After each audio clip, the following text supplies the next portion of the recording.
안녕하십니까, 박병욱입니다. 오늘은 월인 청강에 대해서 말씀드리고자 합니다.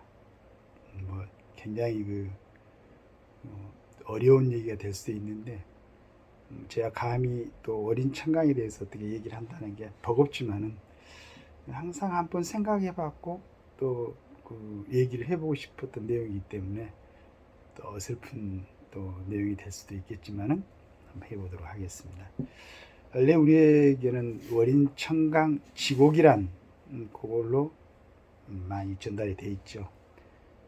세종께서 그 한글을 창제하시고 아들이 문종과 세조에게 그 갖다가 이제 뭐 석보상제라고 월인 청강을 갖다가 그 한글로 이렇게 표현할 수 있도록 한번 해보라고 한 그런 그 내용을 우리가 국어 공부하면서 배웠었습니다.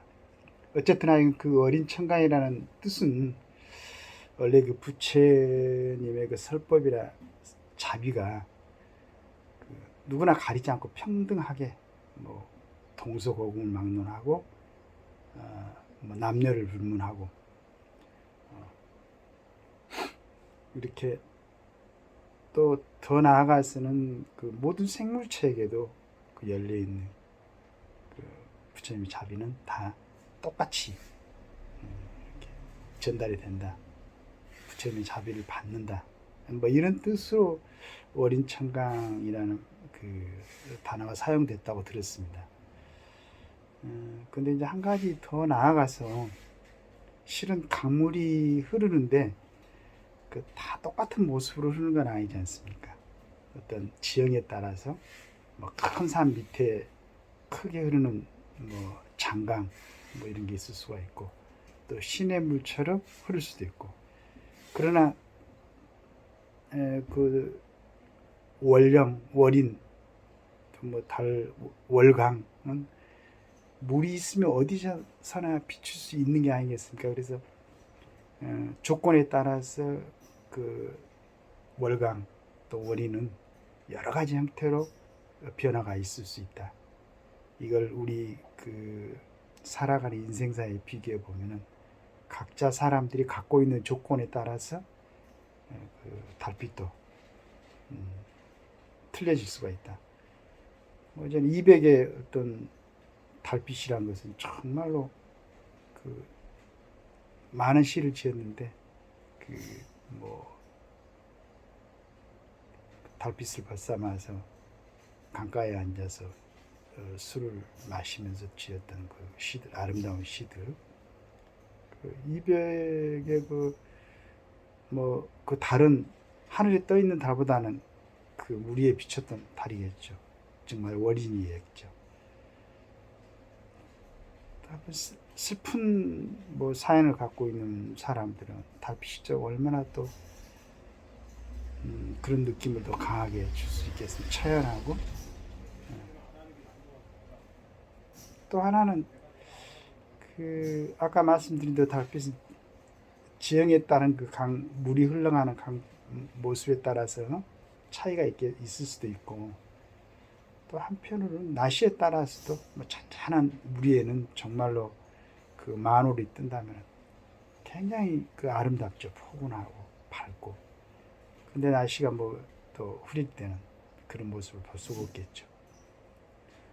그리고 뭐 태양과 다르게 다른 초승달부터 금달까지 있어가지고 그 날짜에 따라서 또 각기 모습이 틀리게 보이고 어떻게 보면 이게 우리 사람들 각자 살아가는 사람들의 인생사하고 거의 비슷한 느낌이 들었을 때 그걸로 또 우리 사람들이 많은 위로를 받고 서로 위로할 수 있고 그런 게 아닐까 하는 생각이 듭니다. 이제 각자의 달도 그 달을 가지고 또 만약에 조금 사람들이 넓게 생각한다면은 내 달하고 다른 사람들이 갖고 있는 달하고 이게 인생으로 비유한다면은 서로 이해할 수 있고 교감할 수 있고 격려해 줄 수도 있고 근데 또 뭐 그걸 이용해서 상대편을 억누르고 뭐 괴롭히고 할 수도 있겠죠. 뭐 우리가 학교에서 그 애들 뭐 따돌림하고 하는 것도 실은 각자의 자기 달을 더 우월하게 생각해가지고 상대편의 그걸 갖다가 누르고 하는 것일 수도 있겠죠. 참 여러 가지의 느낌을 주는 게 월인 청강인 것 같습니다.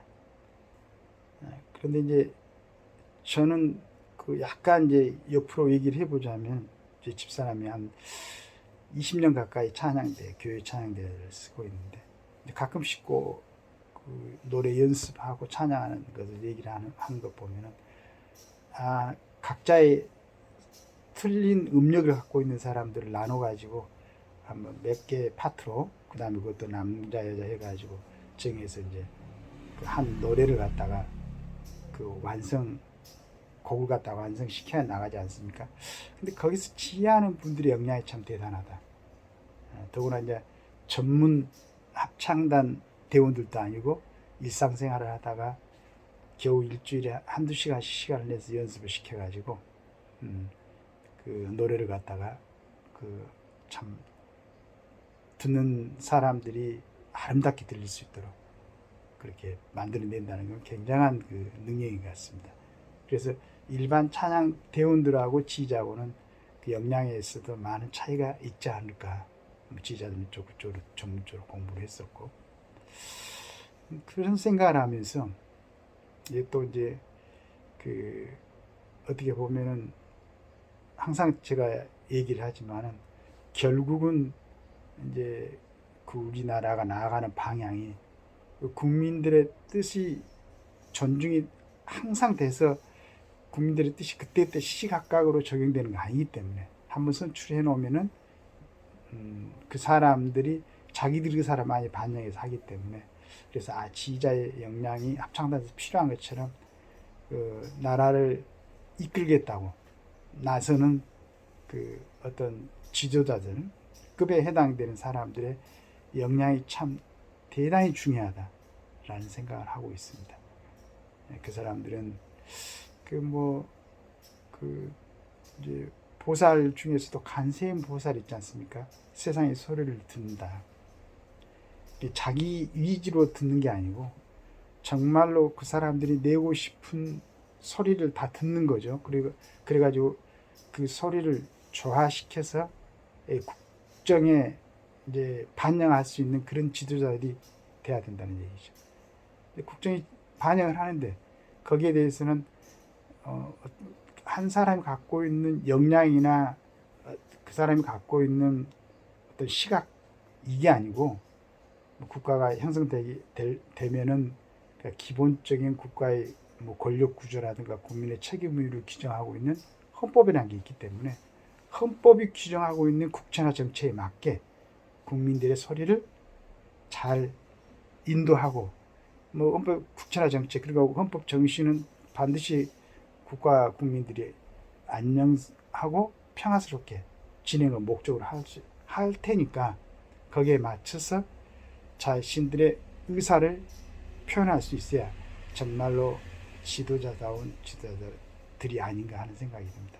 만약에 정해놓은 그 방향 다른 곳으로 국민들의 어떤 의견을 선동을 한다든가 유도를 한다면은 그 사람들은 리더의 어떤 책임을 다하고 있지 않다고 봐야 되겠죠.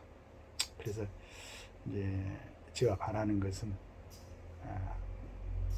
우리 모든 국민들이 정말로 지금도 마찬가지. 우리는 지금 잘 리더들을 선택했다고 생각을 하는데 이제 이분들이 잠깐 제가 잠깐 전에 말씀드렸던 국채나 정치에 대해서 잠시 잊어버리고 자기들 쪽에 있는 사람들의 의견만 존중하고 그것만 세우다 보니까 양쪽 다 그냥 첨예하게 그런 부분으로 서로 갈등을 야기시키고 대립하면서 국민들의 안녕과 어떤 국가의 질서 같은 것은 좀 도외시되는 그런 모습이 자꾸 보이니까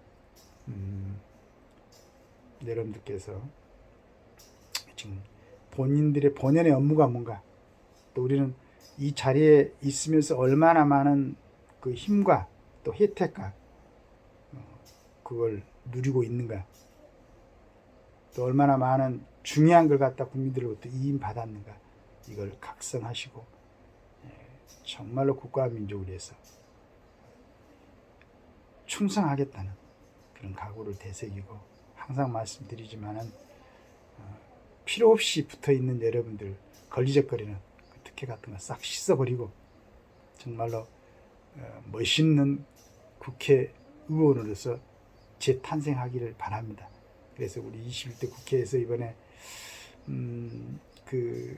참 국민들이 얘기하는 186가지의 그 특혜 깨끗하게 정리하시고 그 위대한 결정을 한 그 대가로 22대 국회에도 여러분들이 꼭 진입하셔가지고 새로운 모습으로 정말로 우리 대한민국이 세계에서 점하고 있는 그 위치만큼 여러분들의 그 정치력도 그 발전하고 향상돼서 우리나라 국회의원들이 전 세계 어디 가서나 우리가 자랑스럽게 생각할 수 있는 그런 멋있는 정치인들로 재탄생하시기 바라겠습니다.